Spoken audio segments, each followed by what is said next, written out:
What's good, ladies and gentlemen? I'll go by the name is Prince, and if you are new to my channel, welcome. So it's been a while since I did a reaction. Yeah, I know I'm late, but today we have an interesting topic to talk about. So let's listen to this. Let's go. The best of the best, East Coast Prince. I know it's better than the rest. East Coast Prince, the rapper no one contest. East Coast Prince that don't even belong close to the top 10. So are you saying this is more of a so we begin. Wait, are you saying this is more of a my personal choice? I think not based on anybody's. I think not based on the greatest. I feel like the top 3 is nice, but anything after the top 3. So give us the top 3 again. No, the top 3 is we've even us on terms and conditions. We've always mentioned this top 3. That's the top MI, Olamide, Mode 9. That top 3 is fine. Okay. You understand? Like it's the arrangement in what order is what I that order is even the top 2. Do you understand? Exactly. The top 2. Exactly. Do you understand? So the top 3 lists they're talking about, for those who don't understand, in context they are talking about the top 10 greatest of all time list, of which the lady there actually had a list, and in the list, MI, Mode 9, Olamide are the top 3 greatest rappers in Nigeria. Well, do I agree with that? To an extent, yes. I agree with that to an extent. Yes, MI, Mode 9, Olamide, I agree with that. Actually, I do agree. But yes, the issue though, how will you rank them? Will you put Mode 9 as number 1, MI as number 2, or MI as number 1, Mode 9 as number 2, or Olamide as number 1, MI as number 2? In my list, MI is number 1. In my lists, MI is number 1, then number 2 should be Olamide, then number 3 should be Mode 9. That's how my list goes. But let's see what they say. So the top 3 is fine. But LG top 5, I don't really have a problem with it. To be honest, I do have a problem with it. I think LD branded himself as a singer other than a rapper. I knew that he had some rap songs, but I can't call LD top 5 rappers. Hell no, I can't do that. I think LD can be among maybe, you can say top 15 greatest musicians in Nigeria of all time, but not rappers. A lot of people don't even see LD as a rapper. They never saw LD in the light of rappers. Like the first time I heard LD rap, I was shocked that okay, LD could actually rap. So I won't put LD there. So let's listen. You understand? I don't really have a problem with it. But Jago at number 5, that was where I started to have problems. Who was number 4? LD. LD Okay. was number 4. JesseJagz was number 5. I don't really have a problem with it. But JesseJagz at number 5. Who's number 6? My nigga. I love Jags. Chooks is probably going to have my head for this. Shout out Chooks. But Jago doesn't belong in the top 10. Can you imagine? Someone said Jago doesn't belong in the top 10, and JesseJagz, he has a problem with JesseJagz at number 5, but doesn't have a problem with LD at number 4. Really? Really? So this is where the conversation actually came to be. And in my head, I was like, okay, what metrics are you guys using to grade this top 5 or top 10 rappers in Nigeria? What metric are you using? Is it by their lyrical ability, their impact in the game, or the longevity of their career in their artistry? So what is the metric they are using? But I'd like to watch this to the end and give my thoughts about this. Let's go. Jago doesn't belong in the top 15. As a matter of fact, I'm not sure Jago is in the top 20. Yeah. Man, I think Jago is not even giving his accolades enough. I think so too. When this argument came out, I was like, okay, I could get his point. But looking at it on the second thought, like really, Jago is not even in the top 15. I know there were a lot of expectations, like the expectations for Jago, considering his ability, was really high, and the fact that his career didn't match up with the ability of Jago and the expectations we have of him doesn't negate the fact that this guy actually put a lot of influence in the Nigerian hip hop that we have today. It was one of the, I will not call him the pace setter, because the pace setter was, we have the Idris Abdulkarim and the Mode 9s that opened the door for people like MI to commercialize hip hop and make hip hop in Nigeria very, very successful, and created a new wave of hip hop in Nigeria. And we had people like Fowls. Like, come on, in this list, I don't think there were even people that put Fowls among the greatest rappers in Nigeria, of which Fowls is in my list. At least top 7 Fowls is in my list. So let's listen. Motolani, that's a reach. Top 15. Okay, let's have this conversation. First is first, before we go into this list. This is a hard conversation for me because JesseJagz my Yeah, guy. I know. But we still need to have the conversation. You understand? Like, who is a rapper? I think that's the first thing. No, you're going too far. No. For the sake of conversation. Because I feel like sometimes when people are making lists, there's a bias against indigenous rappers. Okay. Do you understand? There's a bias against them. Like, regardless of whatever they achieve, there is a, you know what, that thing that Joe Boy said about pen game. What pen game? Because Do you know that I was going to reference what Joe Boy said now in relation to this? Because he literally said on the pod that a lot of times, funny. bro, a lot of times when people, and his face when he said it, for real, he was irritated. And he was, you understand? He was what coming pen from, game are you like it feels like there's a lot of, like, when people automatically think that people that are rapping in their native tongue are not as good as people that are rapping in English. There is a bias towards people that are rapping in English.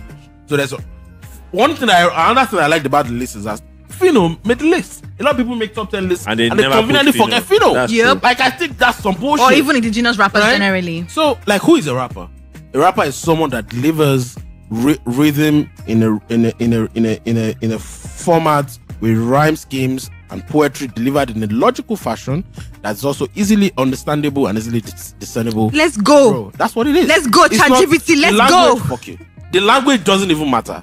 The language, whatever the fuck you want to say, doesn't even matter. Well, I get what you're saying, that the language doesn't matter. But at the end of the day, we have to talk about the commercial acceptability of the music. Like, it's one thing for you to put out music, another thing for people to understand what you're saying. Yes, in Nigerian space, we have to put indigenous rappers into consideration, of which Olamide has kind of like taken indigenous rap to another level, that he has put it on the A map to be considered one of the GOATs in the Nigerian hip-hop scene. So this is statement of indigenous rappers are still being overlooked. I think it was a statement of the past. I think right now, I don't think indigenous rappers are being overlooked, because we have a lot of A-list indigenous rappers right now. We have people like Fino, A-list indigenous rapper. We have people like Olamide. We have Reminisce. We have Zoro. We have they are there. They are there. And what is also saying about JesseJagz, I wish he had put more. He has talked more on this JesseJagz situation. I'm still waiting to see what he's saying about JesseJagz not being top 15. And I'm really wanting to see what he's saying about that, because I'm trying to comprehend it. I'm like, really, my guy. I understand the expectations were really high for Jesse, but I don't think you can discredit what Jesse has done for the Nigerian hip-hop industry. Let's go. The language doesn't matter. That's number one. Number two, what is greatness? DJ Neptune. You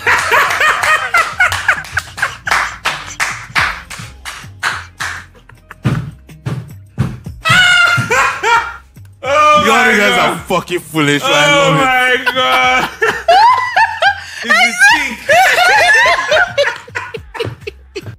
That don't even. All right. So here I wish he went deeper. I didn't see any deep reasons why he's discredited JesseJagz. But the DJ Neptune joke was actually very, very funny. But come on, you all know DJ Neptune always says greatness in his music. But anyway, this is the thing.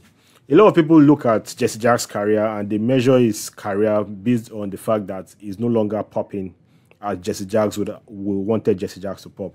JesseJagz, when JesseJagz came out in 2010 with Jago, the whole Nigeria was agog. Everybody was hoping that Jesse was going to be even surpass Emma, his other brother that puts him on in the game, and so people thought that Jesse was going to blow very big, of which he did. He actually blew big for the time it was up, but immediately Jesse left Chocolate City and went with Emperor Music, his own record label. He didn't do as well, as much as we wanted him to do. JesseJagz had some hit songs. He also he had a very diverse style of music. He did both singing. He went into the reggae side of things. It went into just the Afrobeats, went into hip hop. So Jago was one of the biggest songs JesseJagz put out. We had Jago, we had some songs, we had some songs like Murder Them. Murder Them was not a rap song, but JesseJagz actually, that song was a hit song, and JesseJagz sang in the song. But we had some other good hip hop songs that only JesseJagz have been the type of guy to do those kind of songs in Nigerian music industry. We had songs like God on the Mic.